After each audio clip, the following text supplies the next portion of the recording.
And I call the member for Canberra. Thank you, Deputy Speaker.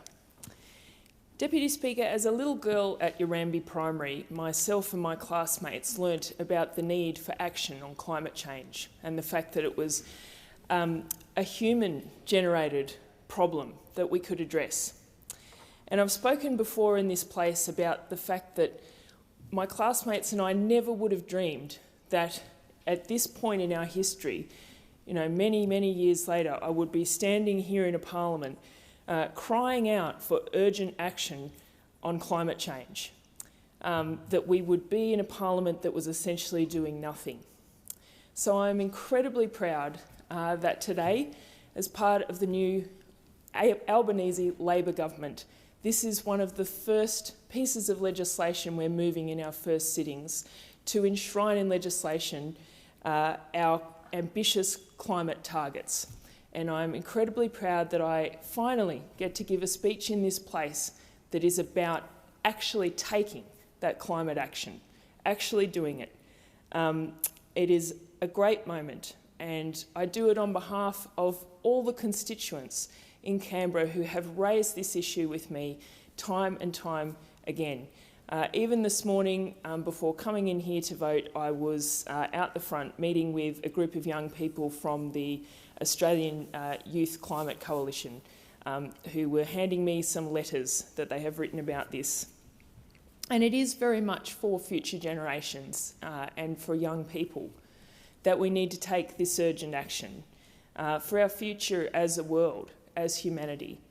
One of my constituents, something that really stuck with me was when one of my constituents said to me that, and she was a mother of three, said that her children feel and their friends feel that the adults have let them down. And again, I am so proud that today we begin climate action as a government, and it is an incredibly important step. Because we finally have a government that is willing to face up to climate action as one of the most pressing issues and urgent issues we face today. This legislation will create certainty and send the message that the government has a stable and clear policy. It will end 9 years of wasted opportunities and failures by 3 Prime Ministers and 22 abandoned energy policies. And I thank all the members whose hard work and determination in the face of cynical politics over the past decade have brought us here today. Let's hope that this bill marks the death knell of a decade of inaction and the treatment of climate as a political football. Because in the words of United Nations Secretary-General Antonio Guterres, we are facing a code red for humanity if we don't act now. An intergovernmental panel on climate change report found that even in its most ambitious scenario, which the world is failing to stick to, global warming would likely hit 1.5 degrees Celsius around 2035. The IPCC report said many of the effects of that warming had particular relevance to Australia. Sea levels around Australia, which have already risen higher than the global average, are set to continue rising. Fires are projected to get worse and more frequent, and fire seasons will last longer. Heavy rainfall and river floods are projected to worsen across Australasia, and droughts will also worsen. The State of the Environment report released by my colleague, the Environment Minister Tanya Plibersek, last week revealed that since the early 20th century, average Australian land temperatures have already increased by 1.4 degrees Celsius. Australia contributes approximately 1.2% of global emissions of greenhouse gases, and this places us among the top 15 total emitters, and we are among the world's largest per person emitters. Australians know this, and they have made it very clear at the election that they want a government that will tackle this challenge head-on with urgency. My constituents in Canberra have been very vocal in their desire for real climate action, and I'm happy to be delivering on our promise. The need for action has become all the more urgent as we are now living through the effects of climate change. Record-breaking droughts, bushfires, floods, storms or other extreme weather events are becoming more and more common.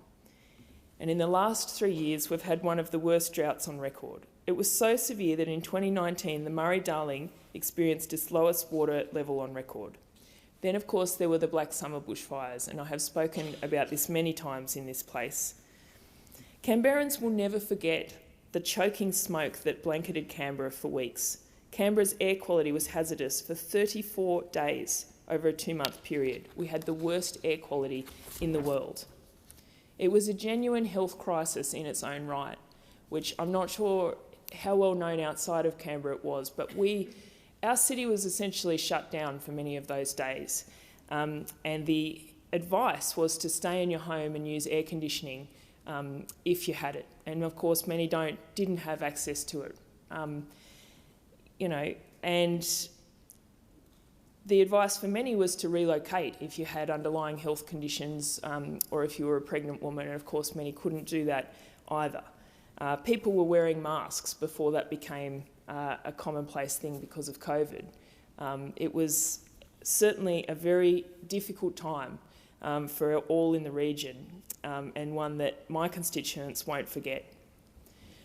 The long-term impacts of that are difficult to measure, but for the mothers who listen to the choking coughs of their infants, that trauma will remain.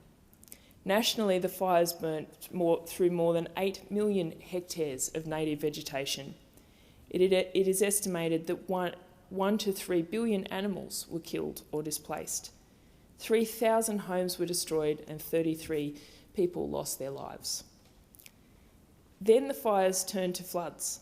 Thousands of Australians have been forced to flee their homes, and more than 24 have been killed as the East Coast Australia recorded record rainfalls and flooding.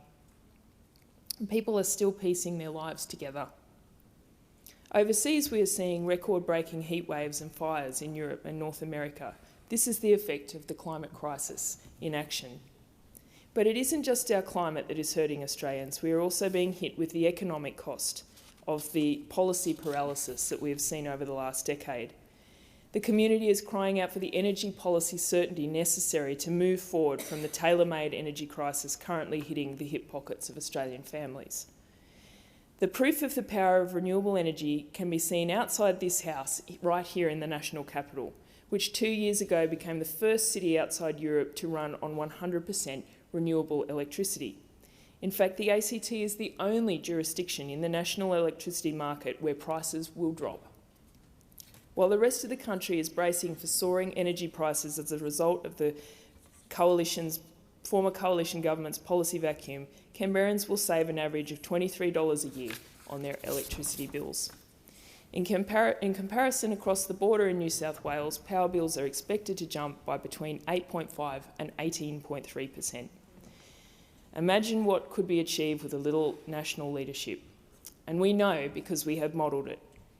Our policy is based on the most comprehensive modelling that an opposition has ever done on any policy issue.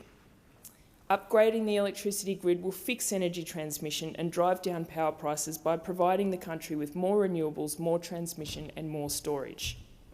Firm renewables are the cheapest form of energy. Getting more renewables into the system will put downwards pressure on power prices while also reducing Australia's emissions. Labor understands that climate action is good for the planet, good for future generations, good for households' budgets and good for Australia's prosperity. The fact that this bill is before the House in our very first sitting fortnight speaks to Labor's commitment to doing our bit globally in the fight for a more habitable planet. Australia is out of the naughty corner and back at the international table. Globally, our reputation has been damaged by the past decade of denial and delay on climate change and the subsequent chaos on renewables and energy. This bill ends that lost decade by giving business, industry, energy investors and the wider community the leadership and certainty so desperately needed. They want certainty so they can invest in Australia, in renewable energy. No longer will they have to worry about a change of policy at the last minute, like we saw time and time again over the last 10 years. This bill enshrines into law our target of 43% emissions reduction on 2005 levels by 2030 and net zero by 2050. It's important to note that these figures are based on what we modelled with that incredibly comprehensive modelling, what we can achieve. We didn't work back from a target. This is incredibly ambitious. This will be a lot of hard work. and Labor is up for that task, as are Australians. A 2030 target of 43% has received broad support, including from the Australian Industry Group, the Business Council of Australia, the Australian Chamber of Commerce and Industry, the Clean Energy Council, the Australian Conservation Foundation, the Australian Council of Trade Unions and the National Farmers Federation. This support is so important because the issue of climate change has been politically toxic for a decade. It's time to end the climate wars and get on with action. As the Chamber of Commerce and Industry said, the passing of this legislation is essential for delivering energy certainty to Australian businesses. Businesses get it, environmentalists get it, unions get it, farmers get it. It is an ambitious target and charts a credible path to net zero. And it presents Australia with a once-in-a-generation chance because the world's transition to renewable energy is our economic opportunity. Australia can be a renewable energy superpower by harnessing our solar, wind and skilled energy workforces. We can drive clean manufacturing and energy exports in our region, and Labor will put that opportunity within reach. Our Powering Australia policy will deliver 604,000 jobs across the country and get us to 82% renewables by 2030. I really can't understand anyone who doesn't recognise just how ambitious that is. It will spur $76 billion of private investment. While legislation is not essential to deliver our targets in Powering Australia plan, which we'll get on with anyway, legislating the target is international best practice.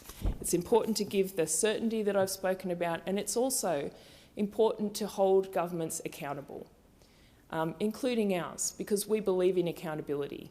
We want Australians to know how serious we are about this. This bill will provide the forward momentum and the institutional support needed for ambitious but achievable climate action. We know climate laws enable mitigation action by signalling the direction of national policy, enhancing regulatory certainty, creating focal points for social mobilisation and attracting international finance. We know this because the IPCC's 2022 Mitigation of Climate Change report recently confirmed that.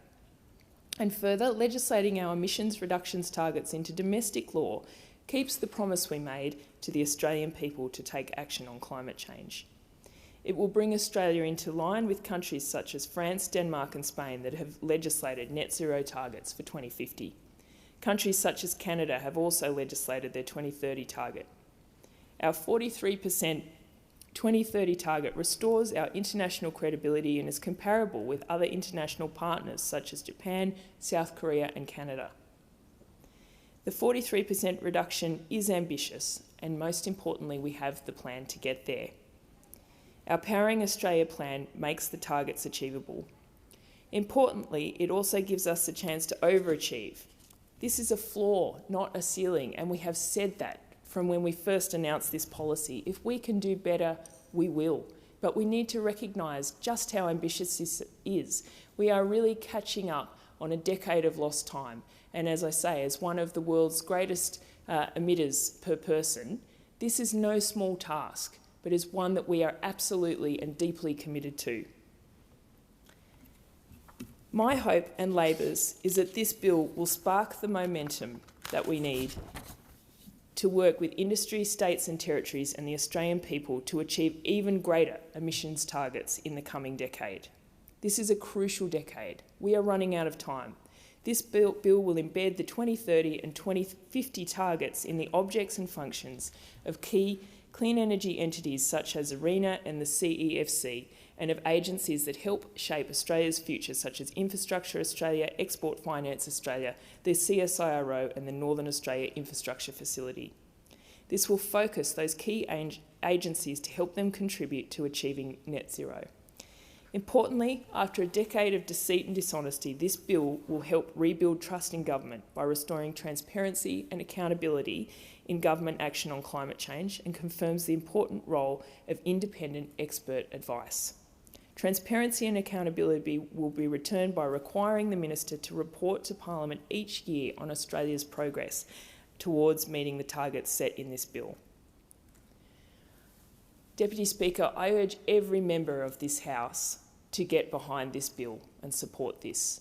It is well past time that Australia put in our legislation our deep commitment to achieving these targets, and I think that's something that every member of this House would want to be a part of.